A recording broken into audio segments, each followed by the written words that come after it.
Back when I was your age, our video games had two colors, no saturation, and we didn't complain about it. No, wait, yes, we did. Constantly. So, how did the seventh generation of console games earn its reputation as a muddy wasteland of Unreal Engine 3 bloom? Seriously, compare and contrast Metal Gear Solid 3, Metal Gear Solid 4, Grand Theft Auto 3, Grand Theft Auto 4, Jack 3, Uncharted. I had this numbering thing going on. Why did you? Some 7th gen games had vivid looks, but I'm not exactly cherry picking. Those were tentpole releases with massive art budgets. So, what happened? Well, TV changed. The Y2K retro CRT aesthetic, now chic, shows us the core elements of late 20th century gaming. Tubes with curved, soft edges rippling with static, their individual phosphors blooming color into a honeycomb of light. When the remembrance of games past overtakes me, I call them impressionistic. But they had limits. Look how big they had to make text just to be readable. The UI took up half the screen. Speaking of, widescreen is better. 4:3 works. There are and will be new games using it in clever ways, but nobody will ever play FPS games at 640 by 480 ever again. Yes, Y2K gaming nostalgia is generational, but it's all the more strengthened by the relative dark age which followed it. Game devs worked harder than ever on their art, but the new standards of high resolution and complex hardware in certain consoles created hellish development cycles. Some games stuck to flat, 2D inspired looks and have aged well, but what if a game from that period wanted to make use of the brighter, cleaner, and sharper image? Of course, it's Mirror's Edge. Sparkling skylines, white concrete, that one screenshot of the Chinese underground mall with by lighting. I'm treading dangerous water right now because the instant I load up this footage, it's tempting to just say white and black with pops of primary color. Just do that. And some games do. While Mirror's Edge certainly influenced others, note it was a commercial failure. Not only that, it was followed by a sequel that also failed. Even after 8 years of time to reflect and reconsider their approach, the game's fundamental concept seems to be incompatible with the mass market. So why does its fandom persist? Like most fans, I will admit that the movement mechanics take considerable trial and error to learn. Maybe a third of the combat encounters are fun and the rest are literal speed bumps. And its story has cool world building, but the animation is cheap and the screen time so short that characters have to speed run their own personalities. So did any of us enjoy playing it, or were we busy posting it to our Pinterest and Tumblr boards? What is the sauce of this game? Mirror's Edge embodies the design ethos of modernism, which is to serve the needs of a rapidly changing society. When I got curious about modernism, I saw a lot of this chair. Sitting is as old as civilization, so what makes a chair modern? Sitting may not change, but the process of acquiring and maintaining chairs does. Full-sized leather wingback chairs are comfortable, beautiful, and durable, but they're a nightmare to move. And handcrafted animal hide just feels out of place in a modern apartment full of plastic and electricity. But modernism argues that we can encourage harmony within ourselves by creating it in our environment. So how? Step 1 is to eliminate unnecessary ornament. All design styles are subjective, and anti-fans of modernism consider it boxy, cold, or inhospitable. It has its pitfalls, and some find the flat sharpness of this very game unwelcoming, just as I find the cozy cottage of Stardew Valley overly cutesy and visually crowded. I don't want to decorate that house, just think of how long it would take to dust. Good modernism is about creating visual interest through subtle shapes, Thick lines, thin lines, integrating functional elements with their surroundings. That's all well and good for designing a poster or a living room, but how does it help us with a video game? A few developer interviews offer us insight. Producers from DICE emphasized the game's vertical slice at the beginning, all art and story assets created later to support that. A common game design process, but further comments revealed their deeper production philosophy. One journalist told a producer, "I was surprised that I just used literally 3 buttons the entire time I played the demo." And a producer replied, "That's right, and I don't think it feels repetitive in that sense, because you want to maintain that momentum, which is like the fuel that drives you through the game. That's the most important part, and that's the challenge. Like in sports, if the challenge is to go faster, as fast as you can, that's what drives you forward to keep doing it." There's a similar sense in our game to go through the levels as quickly and as cleanly as you can. You don't have to have lots of different moves to do that. You just have to have skill. And when your skill comes to the point where you can get through levels clean, it's massively rewarding. Digital Illusions Creative Enterprises, or DICE, began in Sweden, a country that looms large in the modernist fandom. Beginning with a small team of undergraduate programmers in the early 90s, they made their games about pinball and race cars, expanding their skill sets until finally they got the contract for a serious AAA action game. Battlefield 1942 was one of many World War II shooters greenlit in the wake of Saving Private Ryan. Battlefield and its various sequels gave the studio years of experience programming first-person games in mostly urban environments. But they wanted to branch out, do something of their own. So, what was exciting and fresh in the mid-2000s that could use urban environments and up-close kinetic action? Parkour! Parkour was invented to cope with the unnatural state of living in modern cities. Our animal instincts want to roam, climb, and nest. Most buildings only serve the bare minimum functions of life: work, eat, sleep. Traceurs invented the sport in the hearts of major cities because they couldn't afford to travel to more remote natural landscapes. The designers at DICE grew up with mostly platformers, and after the genre became oversaturated in the 90s, they considered a first-person approach a good way to revolutionize it. And since 2D platformers had already turned every animal into a mascot and traveled from Arabia to Persia, why not eliminate the ornament and make something sleek, elegant, modern? The first-person POV makes precise gauntlets of jumps in the classic Mario style impossible, but it does offer other advantages. Just running forward in a side-scroller feels distant, it's impersonal. It's only the first step in a complex movement sequence.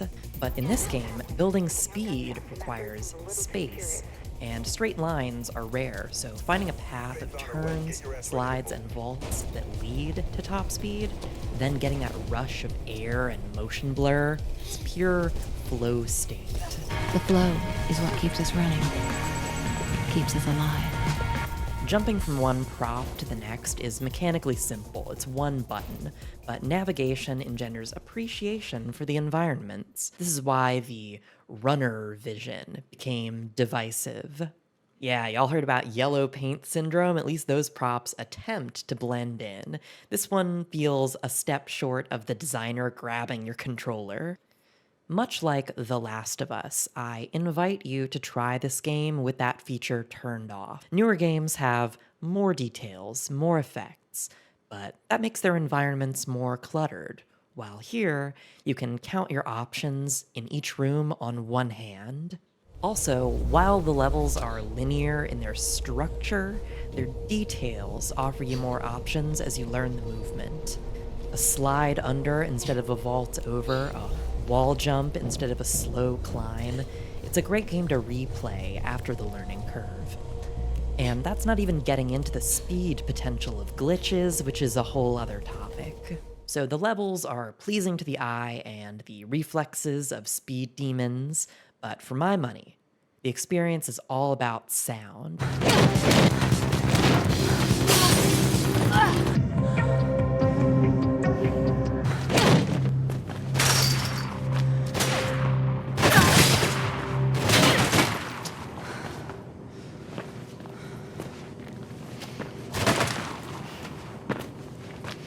go, go! And am I just getting to the music? People commented around launch that the game took a mere 8 to 10 hours, but that means that each new environment gets unique melodies, and transitions between quiet and action scenes are silky smooth.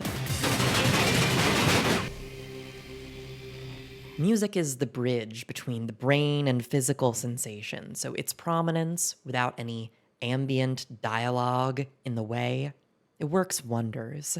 And the synth-heavy approach is icing on the cake. Not only do the chase scenes pulse with drum machine growls and sharp synth stabs, the quiet moments are just ear candy. Bass pads simmering while keys chime with reverb that rings out forever. Fuck. I love music. These sounds are the perfect twin of what you all paid the price of admission to see. That iconic art direction.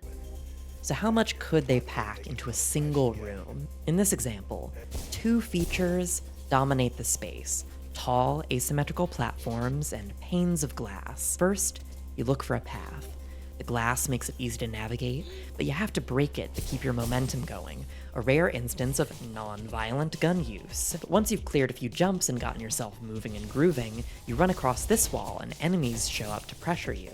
Then the wall run drops you straight into this open door, and they shoot out the glass too, pushing you to duck inside. The office is empty, but walking through it leads to this glass wall, affording a view straight to the next obstacle. All you have to do is go forward and press jump, but your eyes have to process everything while gunfire and chatter rages downstairs. Designers love to put objectives in big, bright spotlights, but here we have a rare instance of the inverse. These stacked boxes are in the only shadow, but because they're white and black, stacked against each other, they're still noticeable. And even better, the black box stands out against the white light of the background, and the specular highlights on the glass. And this computer screensaver literally points to what you should jump off. The DICE art team just pulled a triple-decker Inception idea plant straight into your brain, but some coward got cold feet and painted red aura over everything. It's a shame, because moments like these create hesitation and uncertainty, which makes success feel all the sweeter, like you earned it. But I admit, the carefully structured approach doesn't always pan out. The level which forced me to turn red vision back on was the boat, which suffers from reusing the same door too heavily across rooms, with runner vision as the only feature to distinguish the interactive from the background. Also working against it is the increased combat surrounding the climax, which was, and still is, the main complaint against the game. Now, it does conform to a modernist approach, dropping all the cumbersome parts of the FPS game loop. You can only pick up one gun, press one button to shoot it, and when you run out of bullets, it's automatically dropped. Clearly, the idea is to use the enemies as speed bumps, little obstacles rather than lively opponents to engage with. This sometimes works, but there are a few notoriously awkward encounters in which visually navigating the complex space becomes excessively difficult because of the bullets. Even level artist Robert Briscoe expressed this sentiment in a 2012 interview. Quote, "It was a case of nobody being really sure what they were capable of in the time that they had. There were decisions made that were just questionable. Me and the level designer would sit there and get a level looking really good, and the next day you'd come in and there'd be snipers everywhere. People wanted it more intense, not really seeing the bigger picture of pacing." But pacing means editing, the time-consuming process of testing and throwing out expensive pieces of work. While the connective tissue of the game, meaning the dense jumping puzzles and crowded murder puzzles, both suffer from lacking clarity, the game's standout moments keep people coming back many years later. I mean, running forward is the most common thing in all video games. It's usually not a back-of-the-box feature, but the level design makes running a goal rather than a given. To pick a path out of the scenery, identifying which objects must be vaulted, slid, jumped, or bounced off, that's the engaging thing. Also, you can transfer your momentum into guys. So the chase sequences are the height of the game's action, but the quiet moments are the game's heart. The world building here might not be the height of dystopian fiction, but every space contains a little moment, a carefully shaped, crafted scene of implied human habitation. The sheer absence of humans in the game might have been decided early on to save money, but the art team turned that into something beautiful. Another quote from Briscoe: "It's almost overdeveloped, like Dubai, where you've got these amazing buildings that are built and then no one occupies them." The perfectly clean, futuristic, and expensive look of every location makes it feel all the more thrilling to trespass. Even without the pigs on your tail, it's cathartic to leave sneaker prints on the tiles of a mall, an unfinished high-rise, or the Facebook data mines. Come on, look, I'm destroying Meta's new data center. Delete me, you gotta sponsor me already. But set design means nothing without good lighting.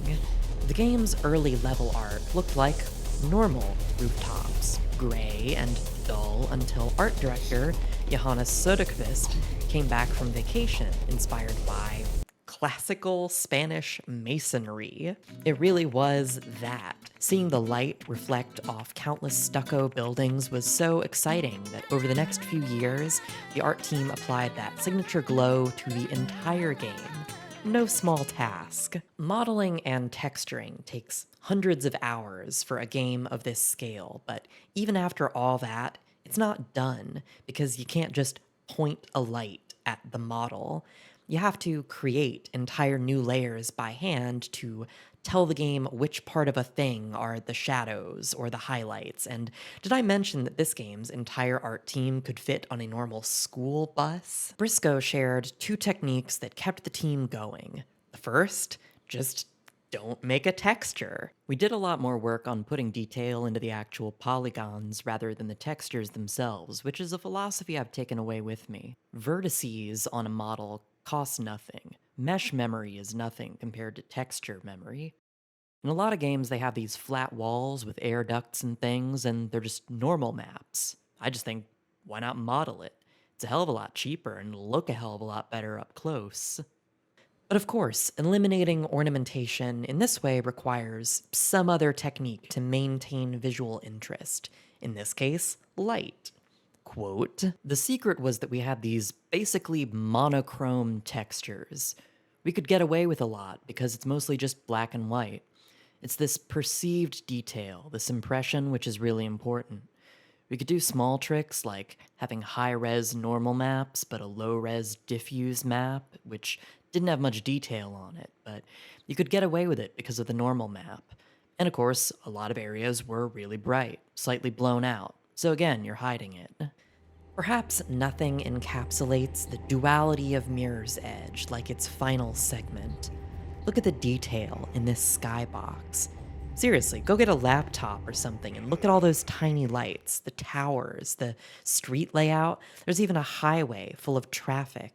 And I didn't remember that detail work until now because the only time you see it is during an elevator ride when it spawns in behind you, and the final gameplay sequence, which is a glorified QuickTime event. Apparently there was a final battle sequence planned to build on the runner-type enemies, but given how the first runner-type boss turned out,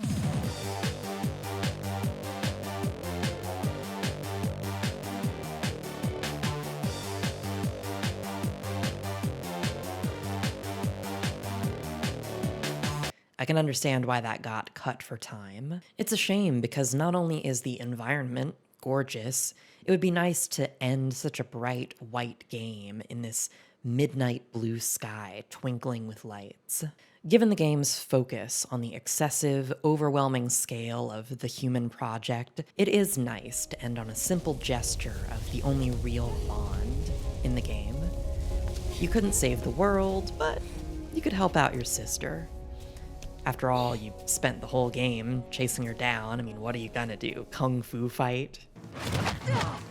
Stop it! I hate you! Your name is Caitlin Connors! Yeah, subscribe for that one.